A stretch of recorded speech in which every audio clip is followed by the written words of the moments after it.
हे आणखी काही महत्त्वाचे मुद्दे जे शरद पवारांच्या राष्ट्रवादी काँग्रेसकडून उपस्थित करण्यात आलेले आहेत। ज्या ज्या तक्रारी पक्षांकडून केल्या जातात त्या संदर्भात कुठलीही कार्यवाही होत नाही किंवा मग कुठलाही प्रतिसाद निवडणूक आयोगाकडून दिला जात नाही अशी तक्रार यावेळेला निवडणूक आयुक्तांपुढे शशिकांत शिंदे आणि जयंत पाटील यांनी केली।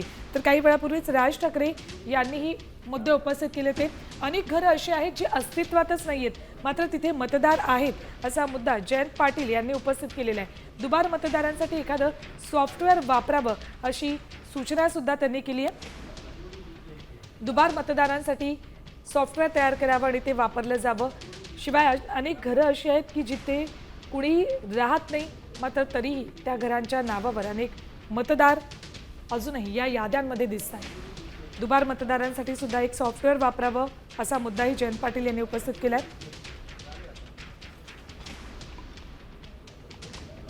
राज ठाकरे काय म्हणालेत बघा, अनेक ठिकाणी दोन दोन ठिकाणी मतदारांची नावं का आहेत, मतदार याद्यांमध्ये प्रचंड घोळ आहे। राज ठाकरे आता या बैठकीमध्ये काय म्हणाले ते मुद्दे आपण बघतोय। वडिलांचं वय मुलाच्या वयापेक्षा कमी दाखवलंय, अनेक ठिकाणी अशा बाबी उघड झाल्यात। निवडणूक लागलेली नाही तरी मतदान नोंदणी बंद का केली आहे असा सवाल राज ठाकरे यांनी उपस्थित केलाय। जे आज 18 वय पूर्ण करतायत त्यांनी मतदान करू नये का, कारण मतदार नोंदणी बंद केली आहे त्यामुळे राज ठाकरेंनी हा सवाल उपस्थित केलेला आहे। मतदार नोंदणी ही बंद करण्यात आलेली आहे। जुलै 2025 पर्यंतचीच यादी ग्राह्य धरली जाते त्यामुळेच हा मुद्दा उपस्थित करण्यात आलेला आहे। राज ठाकरेंनी कुठले मुद्दे उपस्थित केले ते स्क्रीनवर।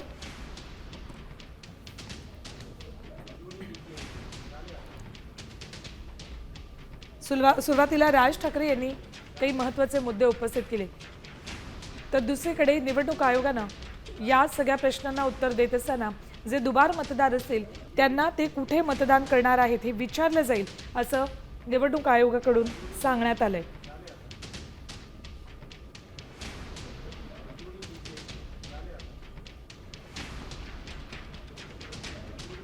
शिष्टमंडळाच्या निवेदनात काय काय बघा, 2024 मध्ये मोठ्या प्रमाणात नवीन मतदार नोंदणी झाली आहे। नावं वगळल्याचा तपशील का मिळत नाहीये, निवडणूक आयोगानं पूर्ण तपशील संकेतस्थळावर उपलब्ध करावा अशी मागणी करण्यात आलेली आहे।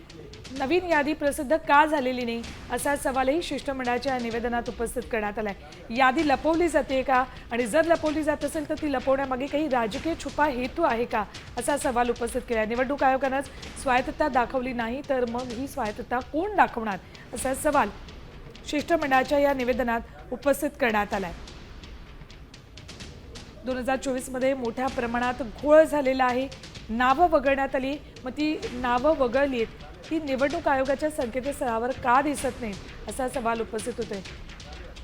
मुख्य निवडणूक आयोग असू देत किंवा राज्य निवडणूक आयोग असू देत यांच्याकडे आम्ही तक्रारी करतो मात्र त्या तक्रारींसंदर्भात कुठली कारवाई होत नाही किंवा मग आमच्या मांडलेल्या हरकतींना कुठलाही प्रतिसाद दिला जात नाही असा मुद्दा यावेळेला चोक्कलिंगम यांच्या पुढे राष्ट्रवादी काँग्रेसचे प्रदेशाध्यक्ष शशिकांत शिंदे यांनी उपस्थित केलेला आहे। नाराजी त्यांनी व्यक्त केली।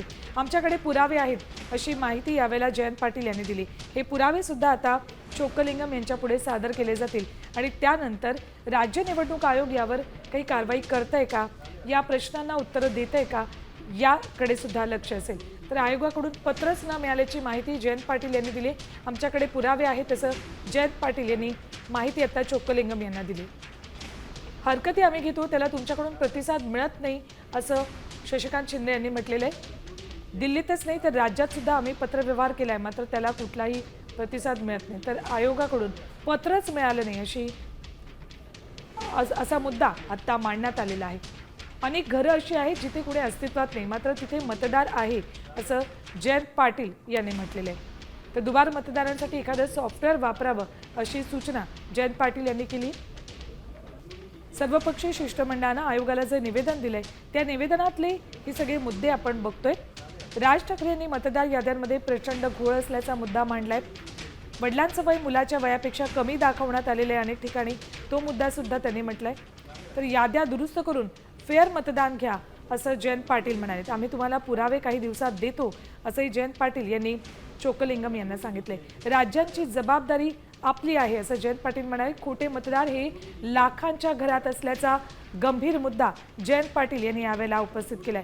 तर याद्या दुरुस्ती करून फेअर मतदान घ्या असं यावेळेला जयंत पाटील म्हणालेले आहेत। याद्यांमध्ये मोठा घोळ आहे, तो घोळ दूर करा, दुरुस्ती करा आणि त्यानंतर मतदान घ्या अशी मागणी यावेळेला करण्यात आली। निवेदनात काय काय बघा। 2024 मध्ये मोठ्या प्रमाणात नवीन मतदार नोंदणी झाली, ती बदलण्यात आली। अनेक नावं त्यात गाळण्यात आली। तो तपशील संकेतस्थळावर उपलब्ध नाहीये, तो संकेतस्थळावर उपलब्ध करून द्यावा असं या निवेदनात म्हटलेलं आहे। नवीन यादी का प्रसिद्ध केली नाही असाही सवाल उपस्थित केलेला आहे। यादी लपवण्यामध्ये काही राजकीय छुपे हेतू आहेत का असा सवाल उपस्थित केलाय। निवडणूक आयोगाच्या कार्यपद्धतीवरच गेल्या काही महिन्यात सतत शंका उपस्थित केली जाते। संशयाला जागा आहे, संशयाला वाव आहे, कारण अनेक घोळ झालेले आहेत, त्याचे पुरावेच या राजकीय पक्षांकडून सादर करण्यात आलेले आहेत। आता isakal.com आहे देशातील नंबर 1 ची मराठी न्यूज वेबसाईट। प्रत्येक अपडेटसाठी isakal.com ला नक्की भेट द्या।